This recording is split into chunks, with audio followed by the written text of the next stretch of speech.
The presiding officer is a distinguished businessman. He understands capital flows. He understands investment. There are a lot of people in this chamber and across the country who, on a non-ideological basis, want a consistent tax code so that businesses can invest with certainty and predictability. So let's look at some of the numbers here in terms of the impact of this bill. This bill will kill 300,000 jobs in wind and solar per year. We're going to lose out on $450 billion in capital as thousands of projects go under. And because of that, we're going to generate about 500 gigawatts less energy in the next decade. Now, there was a time, and I lived through it as a politician, there was a time when people who wanted to take climate action had to argue for that climate action because it is a planetary emergency, and there were trade-offs. And people on the other side said, look, as we try to take action to deal with this planetary crisis, we can't create shortages. We can't increase prices. We can't impede economic progress. All that has flipped. This bill will create shortages. This bill will impede economic progress. This bill will increase prices. The 500 gigawatts less energy in the next decade is pretty much exactly the amount of energy that we're going to need to meet rising demand. We are going to have energy shortages as a result of this legislation. And you don't have to love clean energy or be an environmentalist, and I love clean energy and I'm an environmentalist. But you don't have to care about the climate. I think you should. You don't have to care about the climate to understand that this is a basic question of supply and demand. Energy demand is soaring for the first time in decades, largely, not exclusively, but largely because of AI data centers. And our best chance of meeting it in the next few years is with wind and solar, not oil and gas. Even nuclear and geothermal are going to take a while. That is not just a political talking point or a preference of mine. It's just a fact that gas turbines are stuck in a years-long backlog. It's also a fact that 80% of the new capacity on the grid last year came from solar and storage. It's growing, it's cheap, it works.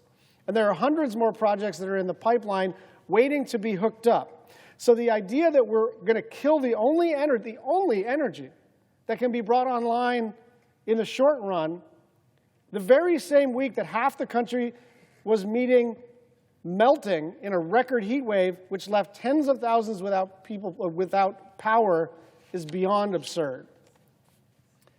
Let's talk about how this bill does all of this damage.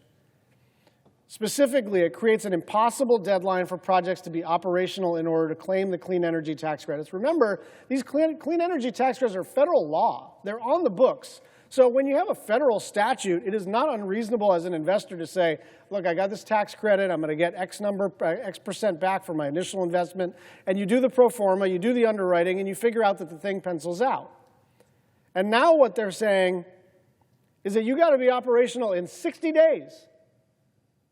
If anyone has even built a deck in their front yard or tried to do an extension, nothing gets built in 60 days, certainly not a clean energy project. And it has to be placed in service. What does placed in service mean? It means not only do you have to have the thing built, you have to have a power purchase agreement through your Public Service Commission or Public Utilities Commission. You have to have a deal in place in the next 60 days after enactment, or you get nothing.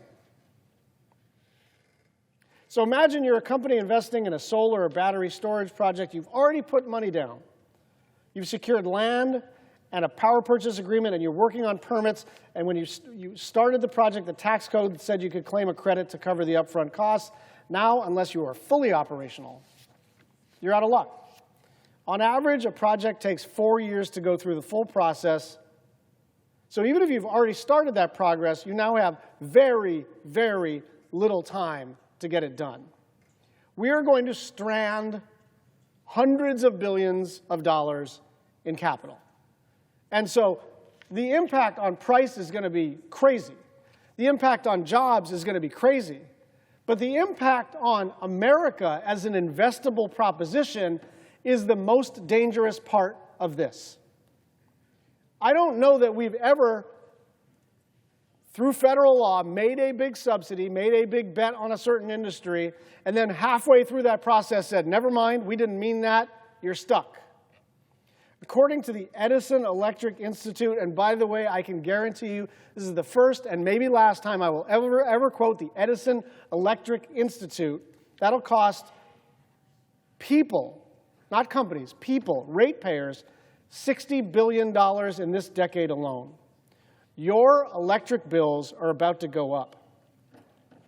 A representative of a solar company in Hawaii put it this way: it is really unclear in the current version of the bill what the renewable energy industry even looks like if it were passed today. An owner of a solar company in Montana worried that the credits disappearing would force him to lay off half of his workers. He says, Montana is deeply red, but it's also a very practical place. And so green energy renewables became a taboo phrase somehow. The practical energy needs are undeniable, so we can get past our disagreements and about phraseology. We realize that electrons, watts, amps, it's all cheaper. A representative of a wind turbine company in Colorado said, I don't look at what we do as green or blue or red. An electron doesn't have a color, and that's the point. Electrons don't have color. Wanting cheap, abundant energy is not woke. Wanting a livable planet for today and for future generations is not radical. And wanting reliable power and to avoid blackouts and brownouts is not a leftist project. But even if you set all of that aside for a minute, the states that have benefited the most from these investments are Republican states. According to estimates, nearly 3/4 of clean energy manufacturing facilities are located in Republican states. It means that Republicans are going to pay more for energy. It means Republicans will lose jobs in clean energy because of a Republican bill. It means Republicans are going to have more blackouts in their homes and businesses. Gutting clean energy is not somehow owning the libs. And at least some Republicans in the Senate and House understand that, even if their votes have not manifested to say otherwise. Here's a letter from 21 House Republicans earlier this year. As our conference has long believed, an all-of-the-above energy approach combined with a robust advanced manufacturing sector will help support the United States' position as a global energy leader. Countless American companies are utilizing sector-wide energy tax credits, many of which have enjoyed broad support in Congress to make major investments in domestic energy production and infrastructure for traditional and renewable sources alike.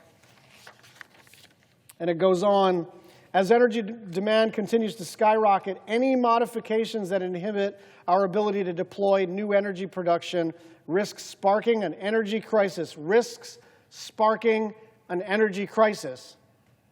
21 House Republicans are worried about an energy crisis imposed by the Republican Congress.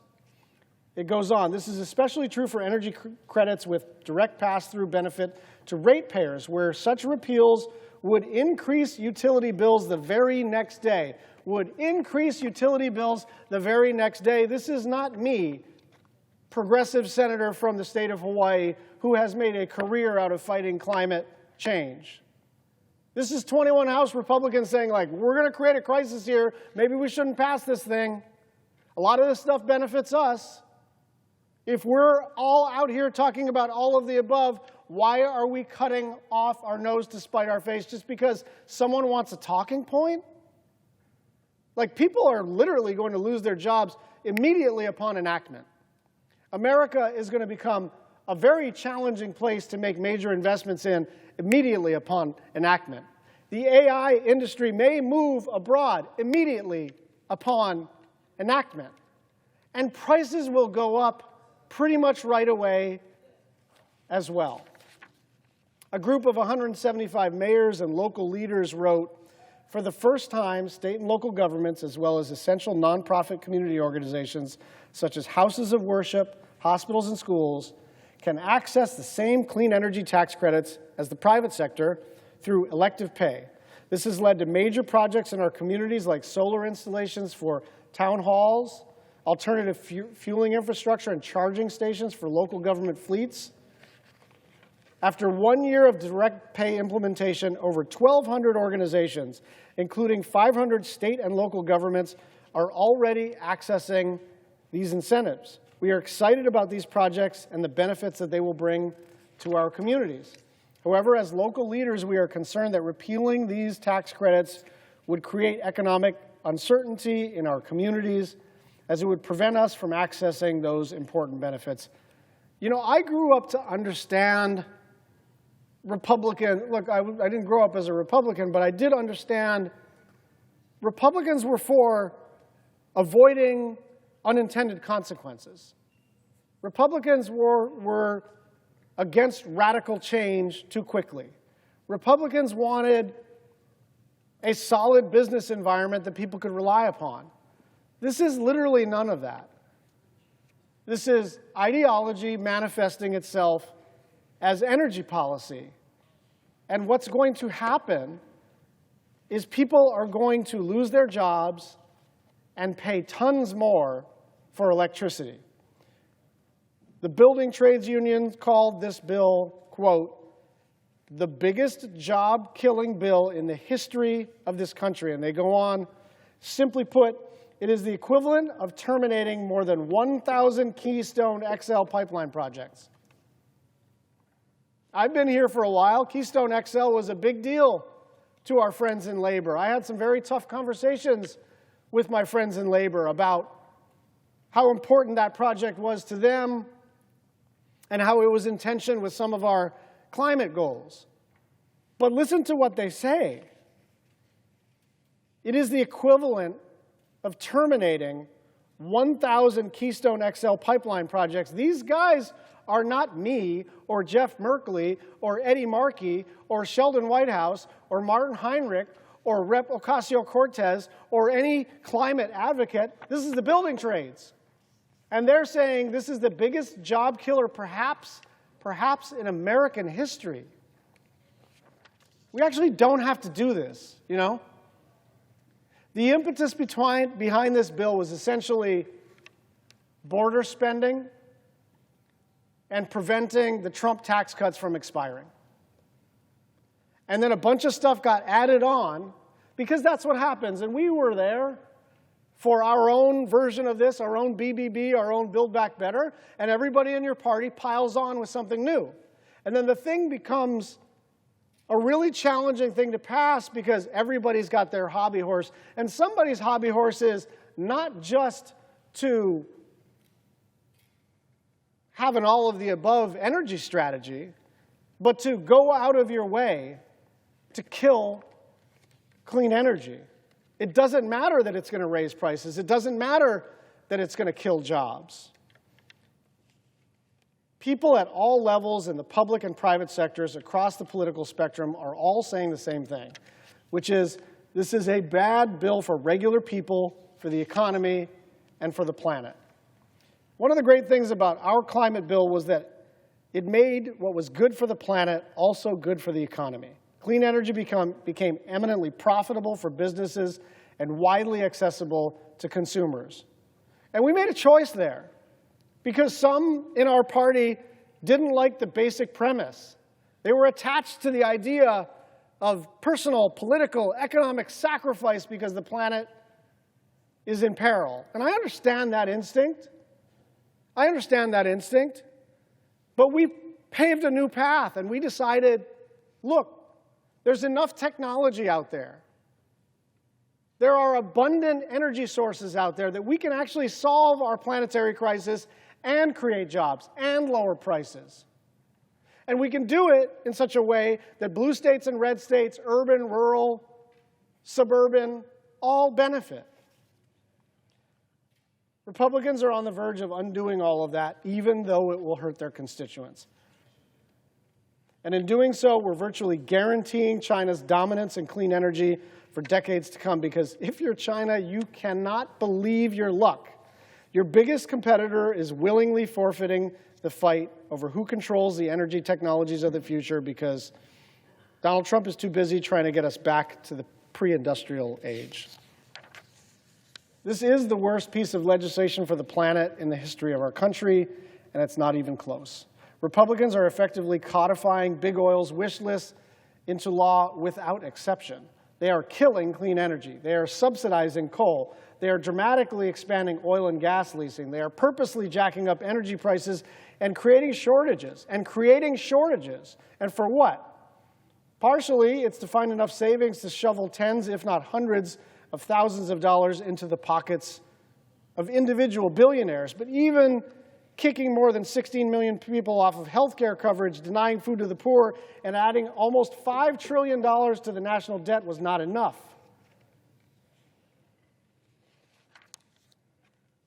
People voted for Donald Trump for all sorts of reasons. But no one voted for higher energy bills.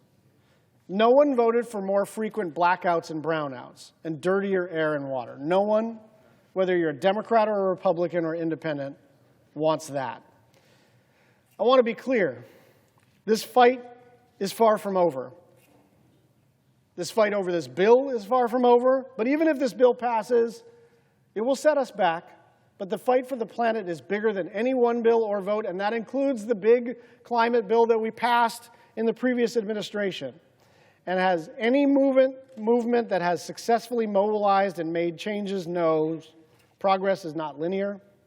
Progress always has setbacks and frustrations, and progress is not assured. States like Hawaii will continue to do everything that they can to protect our environment, and the rest of the world will move on without us, because doing nothing in the face of this worsening crisis is simply not an option. But make no mistake, what Congress is doing today will cost all of us in the years and decades to come. I yield the floor. President. Senator from Rhode Island.